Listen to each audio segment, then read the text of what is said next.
Whoa. Hey, this is Dan. Shalom. This week's Torah portion is called Lech Lecha, which means get yourself out.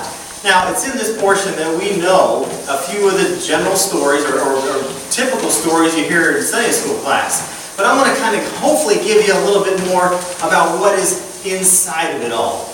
We hear this term Lech Lecha, and it means to get yourself out. But what exactly was Abraham, what was he told to get out of? A couple different things. Let me explain it to you like this. Not only was he told to get out of the land, which at that time he was in a Mesopotamian city called the Chaldeans, but he was also, he was supposed to go to this land that he didn't know anything about. But God said, just follow me, I'll take you to this land, have some faith. But he was also called to get out of the mindset of his family, of the legacy that was being left for him, which at that time in his family was polytheism. They had this belief in the gods. What God was saying to him was not only leave your physical country, but leave this spiritual country that your family's been in and follow after me, the one true God, to move from polytheism to monotheism, the belief in one God. It's the same as us. When we come into the belief of Adonai, we have this conversion process where we step away from the gods of the world to follow the one true God. I tell you what, when we come under that mindset, it is exciting. Whew. Start. Alright, so we know that Abram moved away from the Chaldeans, and he moved into this land that God showed him.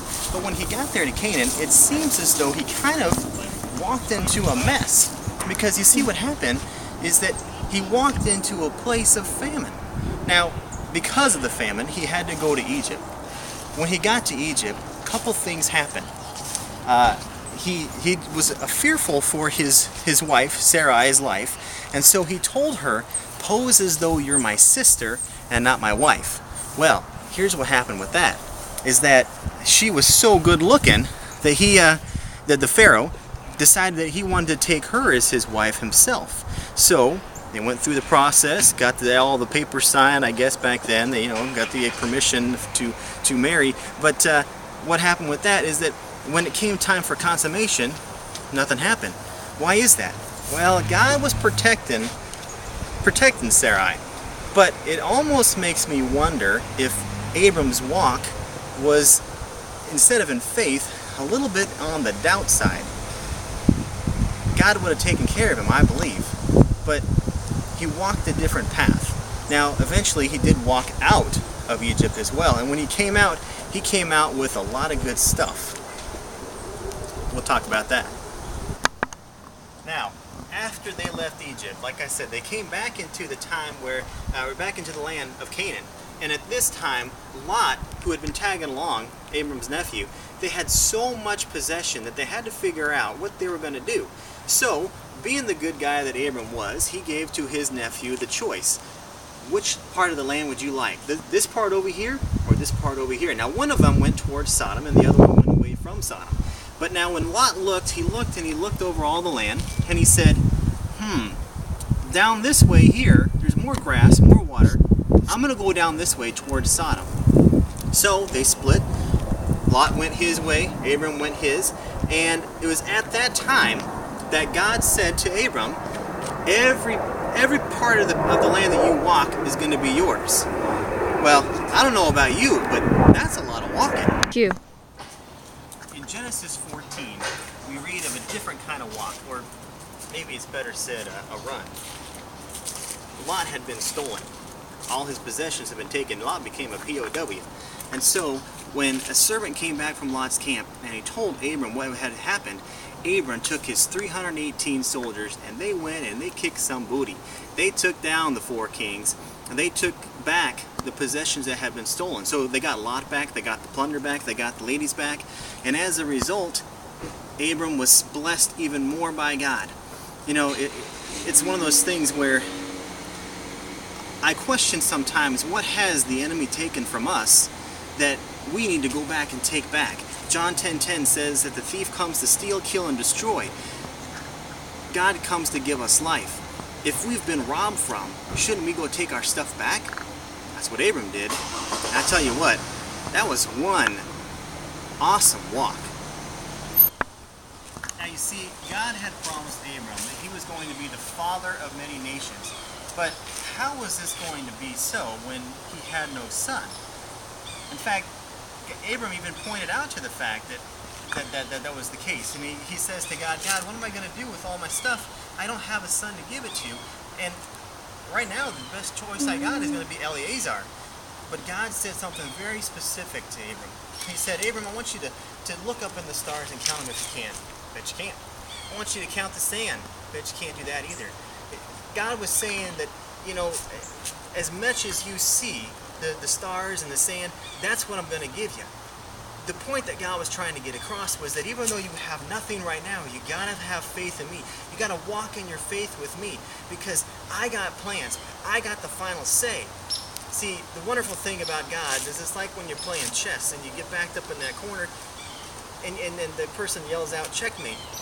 When God plays chess, though, he hears the word checkmate. He says, I got another move. Maybe I can illustrate a little bit better in this video for you.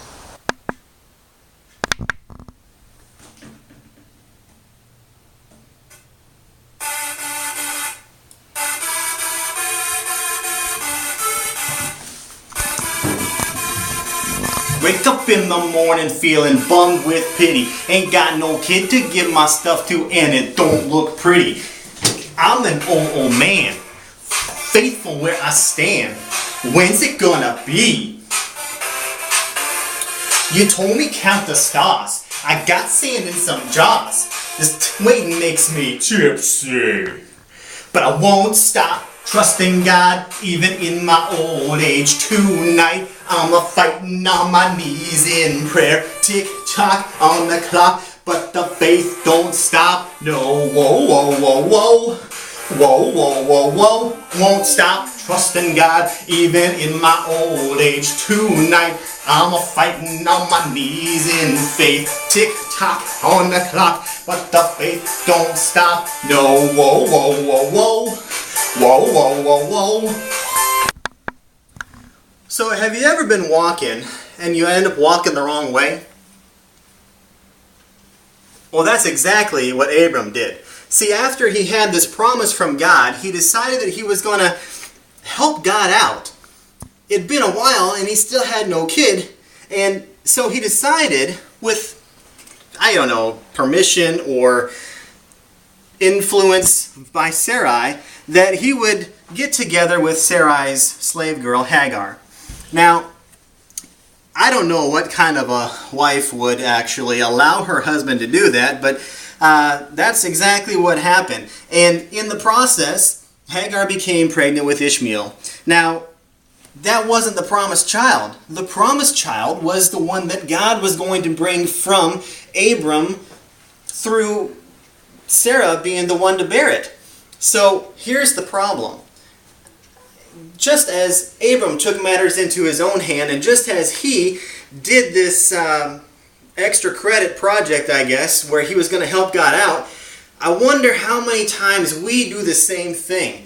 Do we put ourselves in that position where we say, God, you're not moving fast enough, let me help you out, only to find out that we get in trouble because we put our foot where it shouldn't have gone? See, Abram, he was known as the exalted father, but God told him, and it was 13 more years before the promise came to be, after Ishmael had already been of a bar mitzvah age, it was 13 years later when God came to again and said, Abram, you have been known as the exalted father for so long, but now I'm about to do something good. I'm about to do something new. I'm about to call you the father of many. You see, not only did Abraham get a message from God saying that he was going to be the father, but it was also promised that Sarai, or now Sarah, would also be the mother of all these tribes and nations and kings. And that's exactly what happened. When the father of many and the princess that God had put together came together and made their own son, a nation was birthed. That is awesome stuff. That's a lot of walking. I hope you got it all. Now I'm going to go take a jog. Shalom.